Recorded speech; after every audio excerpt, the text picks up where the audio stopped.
আসসালামু আলাইকুম রহমতুল্লাহি ওবরাকাতু। নাহমাদুহু ওয়া নুসাল্লি আলা রসুলিল কারিম, আম্মা বাদ। বর্তমান বাংলাদেশ আমরা একটা পক্ষ মনে করতেছি যে একটা শান্তির পর্যায়ে চলে আসছে। আলহামদুলিল্লাহ, যদি আমরা মনে করি শান্তির পর্যায়ে চলে আসছে, তাহলে মনে করলে হবে না, এটাকে আমাদের সব জায়গায় বাস্তবায়ন করতে হবে। মুখে বললে হবে না, কিন্তু এটাকে আমাদের কাজ করে তারপর বলতে হবে। ঠিক আছে? বর্তমান বাংলাদেশে যে টিভি চ্যানেলগুলো টক শো চলতেছে, এখানে বিশেষ করে যারা হোস্ট থাকে, দ্যাট মিন্স যে উপস্থাপিকার দায়িত্বে থাকে, তাদের প্রতি আমাদের অনুরোধ, আপনারা বক্তাকে বক্তার মনোভাব বলার সুযোগ করে দেন। যদি আপনি বক্তাকে বক্তার মনোভাব না বলার মাঝখানে থামিয়ে দেন, মানে একটা তথাকথিত স্বৈরাচারের মতো, যে যখন আপনার গায়ে গেল তখনই আপনি এটাকে থামিয়ে দেন, ফলোট করেন এবং ওনার ওই টেন্ডেন্সিটা নষ্ট করেন, তাহলে আপনি তো মানুষ না, আপনি তো পশু। আমরা বর্তমান কিছু চ্যানেলে আমরা দেখতেছি এরা পক্ষপাতিত্ব আচরণ করতেছে, সত্যটাকে সত্য বলতে দেয় না, এবং যখনই সত্য উন্মোচিত হবেন তখনই তাকে সে থামিয়ে দেয় সময়ের অজুহাত দিয়ে। এটা আসলে আপনাদের প্রতি তীব্র নিন্দা জানাচ্ছি।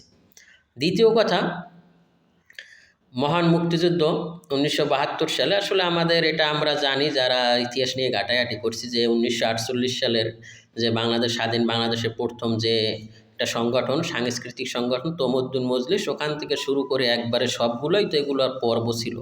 মানে প্রথম তো শুরু হয়েছে ওখান থেকে, ঠিক না? তাহলে আমরা ওখান থেকে আইসা 19 ডিসেম্বর মাসে যে আত্মসমর্পণটা হলো, ওখানে আসলে যখন আত্মসমর্পণ হলো দেশকে, মানে যখন পাকিস্তানি সৈন্যরা আত্মসমর্পণ করলো, তখন আসলে আমাদের বাংলাদেশের যে সর্বাধিনায়ক ছিল, মানে যে এটাকে পরিচালনা করতো, সে হলো কে, এই জেনারেল এম এ ওসমানী ওখানে উপস্থিত ছিলেন না। এবং আমাদের পার্শ্ববর্তী বন্ধুরাষ্ট্র ভারতে, তারা কিন্তু ডিসেম্বর মাসেই জয়েন করছে।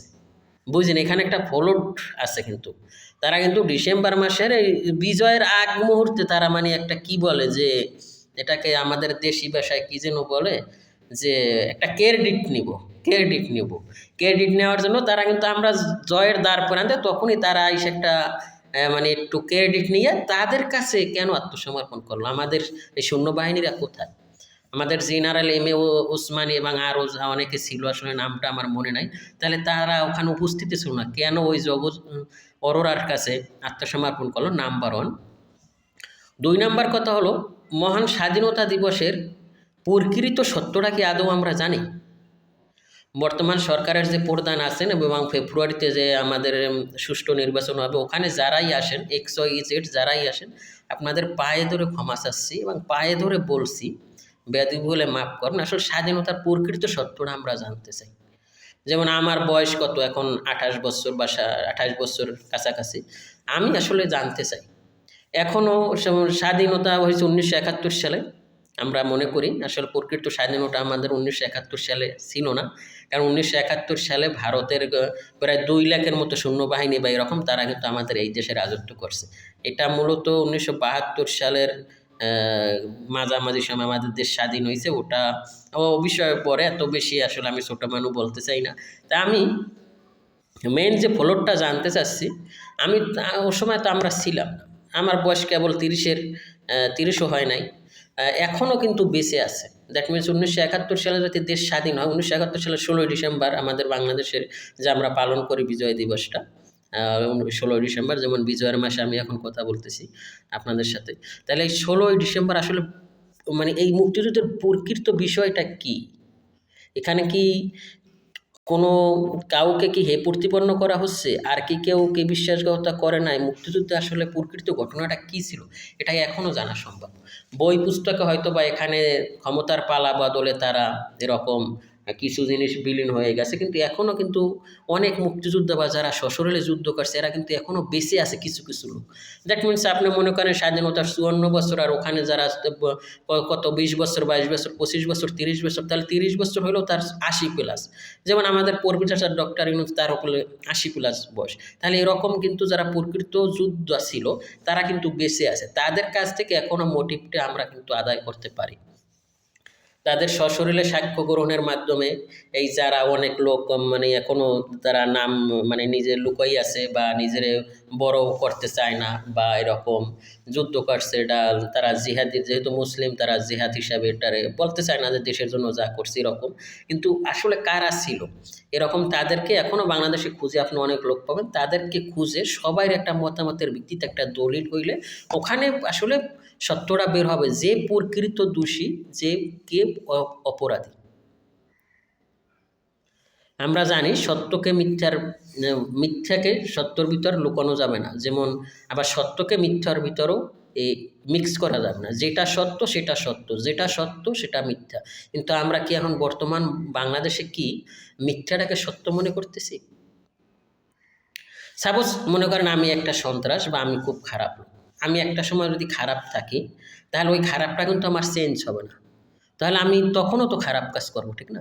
কিন্তু আমি দেখতেছি যে আমি জানছি যে সে লোকটা খারাপ, সে নিকৃষ্ট, সে কিন্তু এখন ভালো করতেছে, বছরের পর বছর, যুগের পর যুগ, তাদের কোনো পরিবর্তন দেখি না, তারা ভালো।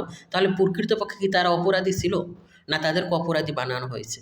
আবার একটা জিনিস, যারা মনে করেন যারা বলতেছে আমরা ভালো, আমরা, তারা মনে করেন সাপোজ XYZ, তারা দুধে ধোয়া তুলসী পাতা বা এরকম একটা জিনিস, কিন্তু তারা অরাজকতা, ভাঙচুর, মারামারি, বাজার দখল, মাজার দখল, কেন্দ্র দখল বা এরকম কাজ করতেছে, তারা আসলে ভালো? তারা কি প্রকৃতপক্ষে ভালো? তো এই আসলে আমি ভিডিও করি না, কারণ চাই না যে, যদিও আমি কোনো দল করি না, কিন্তু আমার খুব জানার ইচ্ছা, এতটুকু বয়সে যে আসলে প্রকৃত ঘটনাটা আমরা জানতে চাই। কারণ বাংলাদেশে ইয়ং জেনারেশন কিন্তু অনেক, তারা যদি সত্যটাকে না জেনে তাহলে মিথ্যাটাই কিন্তু আজীবন সত্য থাকবে। এখনও কত যারা মুক্তিযুদ্ধ করছে তারা হয়তো বা আর 20 বছর পর, আল্লাহ না করুক, কেউই থাকবে না, তারা হয়তো বা মৃত্যুবরণ করবে। এখনও যারা আছে তাদের পক্ষ থেকেও কিন্তু আমরা সত্যটাকে বের করতে পারি। আপনাদের মতামতটা কমেন্ট বক্সে জানাবেন, যারা ভিডিও শেষ পর্যন্ত দেখছেন তারা ডান লাগবেন। জাতি, ধর্ম, বর্ণ নির্বিশেষে আমরা ভাই ভাই, আমরা আমাদের প্রফেসর স্যার বা যারা দায়িত্বে আছে একই হওয়া উচিত, যে সংখ্যালঘু থাকতে পারবো না, সবাই ভাই ভাই, এখানে সংখ্যালঘু কি, ধর্ম যার যার সে পালন করবে। যেমন আল্লাহ রসুল সাল্লাহ, আমরা যেহেতু ইসলাম ধর্মে বিশ্বাসী, আল্লাহ রসুল সাল্লাম সাল্লাহ তাকরাফিদ্দিন, ধর্ম নিয়ে বাড়াবাড়ি করা যাবে না। হ্যাঁ, আমরা তো জানি যে আমাদের ধর্মটা একবারে একুরেট, একেবারে এটার শুরুতেই বলা আছে জালিকাল কিতাবুল রাইবা ব্যাপী, তেমন কিতাব যাতে কোনো, এটা তো আমরা বুঝতেছি, কিন্তু আমরা কি আদৌ মানতেছি? আমরা কি এই ধর্ম অনুযায়ী চলতেছি? তা আমরাই তো চলতেছি না, তাহলে আমরা কীভাবে অহংকার করি? এই যে কিছুদিন আগে দুইটা মূর্খ গর্দভ, যারা দেখলাম একজন ব্যক্তির নামে মামলা করলো। আসলে কি বলবো, বক্তার বক্তব্য শুরু থেকে শেষ পর্যন্ত না শুনিয়া তার সে কি ব্যাখ্যাটা করছে সেটা যদি সে না বোঝে, যদি কোনো দলীয় আতাত করে থাকে, তীব্র নিন্দা জানাই। কারণ সম্ভবত কারো আতাতে এই মামলা হয়েছে, কারণ সে লোকটা বলছে যে রোজা এবং পূজা ঠিকই তো আছে, দ্যাট মিনস তোমার ব্যক্তি স্বাধীনতা তো তোমার আছে, ধর্ম যার যার সেই পালন করবে। এই যেমন আমরা একটা গ্রাম দেখলাম, আমরা এই কিছুদিন আগে একটা নিউজ চ্যানেলে দেখলাম যে আজানের সময় দোকান বন্ধ হয়, হিন্দুরাও যারা অন্য অন্য ধর্ম আছে তারাও দোকান বন্ধ করে, কি একটা শান্তি। আবার নামাজের টাইমে তারা তাদের ধর্মীয় কাজ করে না, নামাজ যখন হয় তখন তারা তাদের যে মন্দিরের যে কাজ আছে এগুলো করে। তো এইভাবেই তো আমাদের চলতে হবে, জাতি ধর্ম বর্ণ নির্বিশেষে তো আমরা ভাই ভাই। ওই গর্দপেরা এইটা বোঝে নাই যে উনি এইটা বুঝাইছে, আর এটা কোনো ভুল না। কিন্তু আমরা একটা জিনিস কি দেখতেছি, কি বলবো রে, কিছুদিন আগে একটা বাউল নামের, ওরা তো জায়গায় ফাঁসি দেওয়া উচিত। সে আল্লাহকে গালি দেয় প্রকাশ্যে, যে তার মুখ না বললাম না, এরকম গালি দেয়। তারপর কুলাউজুবি রব্বিন নাচ, নাচ অর্থ মানুষ, সে বলে নাচে। তাই একে তো প্রকাশের তো বিচারের দরকার নাই ভাই, কারণ ধর্ম নিয়ে এবার যদি একজন হিন্দু ধর্ম সম্পর্কে যে এরকম বাজে মন্তব্য করবে তাকেও ফাঁসির আওতায় আনতে হবে। এখানে তো আর এটা নিয়ে কোনো ডাউট নয়, কিন্তু জাতি ধর্ম বর্ণ নির্বিশেষে আমরা ভাই ভাই। টপিকটা কোথায় গেছে, আমার মেইন আজকের ভিডিওটার মেইন টপিক হলো, যারা ভিডিওটা দেখবেন না জানি, কিন্তু জাতি ধর্ম বর্ণ নির্বিশেষে আমারও বাক স্বাধীনতা আছে। আমার ব্যক্তিগতভাবে জানি না কে কি, যে আসলে বাংলাদেশের প্রকৃত স্বাধীনতাটা আমি জানতে চাই। এখন অনেক লোক বেঁচে আছে, তাদেরকে ইনভেস্টিগেশন করে এটার প্রকৃত একটা রিপোর্ট তৈরি করেন, যে কারা অপরাধী, কারা অপরাধী না, কাদের ভূমিকা কী ছিল এবং প্রকৃতপক্ষে কত লোক মারা গেছে।